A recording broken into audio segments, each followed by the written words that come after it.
Yeah, so if I'm not mistaken, the people who are investigating Trump met with law enforcement on a possible. They're meeting to see how this is going to look like. Does he come in? What's the security measures? Do we have a January 6th situation all over again? We need extra security. I'm sure they talked about a perp walk. I'm sure they're going to ask him to come in if he doesn't want a perp walk, all that other stuff. But with that being said, it seems imminent. I'll use the word imminent that this is coming down either next week or soon. I find it fascinating for a couple of reasons. We'll talk the big things, but a sitting former president, the last president, it's not like he's that far removed, right? The guy who was president 2 years ago, indicted. He's also the front runner to be be the Republican nominee. But I'm gonna go selfish here. All the people who I'm part of the group, all the people who was warning Susan Sarandon and everybody who was saying he wasn't that bad. In 2015, we were saying this. It's fascinating to me that we've arrived at the point where this is happening, right? I know you give me flack, but I'm part of the do something crowd. Um, do we want to see him go down for everything else? Absolutely. But again, Al Capone went down for nothing other than tax evasion. So if he's indicted, I just want to read this headline: Trump indicted. That's all I want to read. All my wishes and dreams will come true because he deserves it, right? Also, it's fascinating that the Stormy Daniels thing was one of the first things that was part of his controversy. It's still alive to this day. I also think it's one of those things where you can't compare, right? We talked about it a little bit in the pregame. Was if this indictment was coming from the documents case, then people might say, well, Biden did the same thing and Pence did the same thing. Where are those indictments? If this came from the January 6th call, people could argue it was just a call between friends. It was a perfectly fine call. But you can't say that Biden did this. You can't say that Pence did this. You can't say that President Obama did this, right? He paid off Stormy Daniels. There's proof. People are flipping. Stormy and Michael Cohen flipped on him. I find this fascinating on all those fronts, but I am really excited to see. I don't think there'll be a perp walk. I definitely do not think that. I think they'll negotiate him coming in. Um, but let me ask you, you could talk about it, but what is this? How do you think this looks like? Is this he's indicted and we're waiting for him to show up? Or is it like, hey, we're gonna indict you tomorrow. You might as well show up today. Like, I don't think he's spending a night in jail, right? Avoid the bookings, right? So what are we looking at here? You just quoted my friend, my favorite, Jesus, I know. avoid the bookings, beloved, my beloved. So I'm still baffled, but I think it goes to what you and I've talked about, and what I would been warning people going back to the middle of the Trump presidency, when we first thought that this man's got some legal exposure, which, believe it or not, may have even been before he was even sworn in.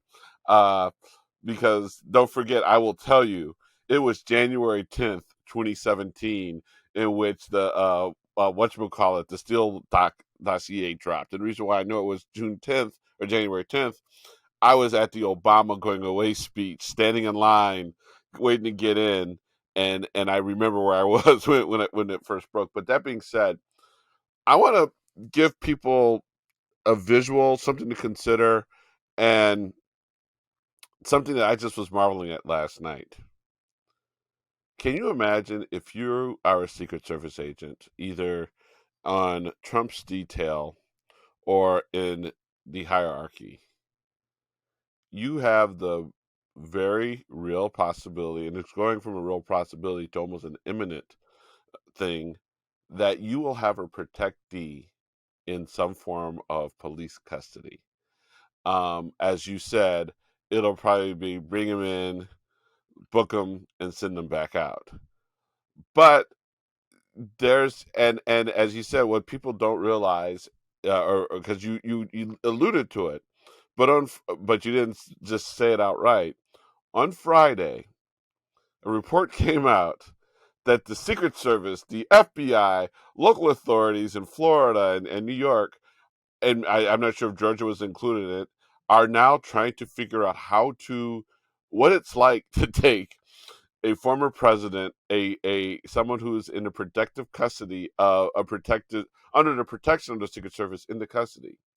We have already heard, and I still don't know how this goes, and I still think they're probably thinking this will never happen. But we've heard that if he were ever to do any significant time, or any time at all, that he would still receive Secret Service protection in both jail as he awaits trial, if he ever was in a position where he couldn't, where he had pretrial detention, or as a convict.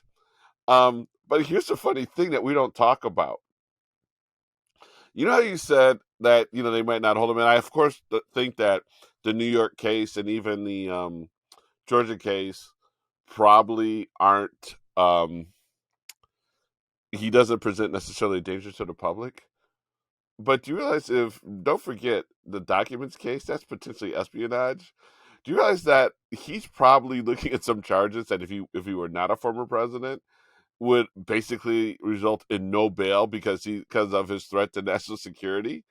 And so, I mean, I can't even imagine that a former president would ever be detained in a manner in which they couldn't even enjoy pretrial release. But when you think about some of the national security implications of the belief of some of the things that we believe he may be guilty of, or definitely will be accused of, um, I don't think it's a far fetched thing. I still think, to your point, it's probably a greater 50% chance with all of the cases. Book him, let him out. But even if he has to wear an ankle bracelet, that would be pretty funny. But I mean, I just the logistics, but I also think that this country love Trump, hate Trump. I don't think we're ready for this.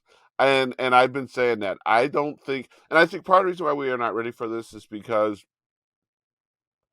one, we don't know what the supporters of his supporters will do. Two, I do think even those of us who know that he or feel that he's guilty of a lot of things, I think the moment it sinks in, and if we hear details that he did this, or that, um, I think even for those of us who believe he's guilty of something, it's still going to be really hard to hear because then it's no longer the guy that we hated, but it was someone that was entrusted with the keys to this country, that had the highest levels of security, had and could have done anything, and had control of something. It was really bad. Have you ever been in a situation where you just missed a car accident that could have killed you, or there was a shooting down the street and you were just down the street? I think it's going to be like that. I really do think it's going to be like that, where we will really be just shocked. And I don't know if I don't even know. I know that we know that the right won't know how to deal, but I think the left itself won't know how to deal with a potential Trump indictment for anything.